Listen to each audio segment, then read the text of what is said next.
Hey everyone, today we will be going over a brief overview of what we've already accomplished for the balanced tree, and without any further hesitation, let's get started. And prior to going over our unbalanced tree, let's just go over the full structure that we have already developed. So we included our TreePrinter header already, and then we have our main class as well, focusing on the balanced tree that we have already made. We focus on the structure of the node, and then we've initialized our height, get a balance. We rotate the right and the left to ensure the balance of the following tree. We did insertion, as stated over here. We've also checked the balance as well after we've inserted, and then we also removed a node, and we also deleted a node, and thus checked the balance as well after we deleted a node. Another protocol we needed to do.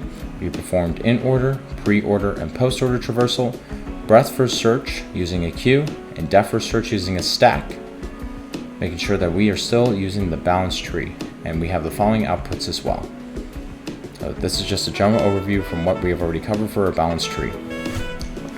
Hey everyone, thank you very much for taking time to watch this. If you found this video helpful, be sure and feel free to please like and subscribe. And if you have any other questions or suggestions, please put them in the comment section. And as always, take care. Cheers. Bye-bye.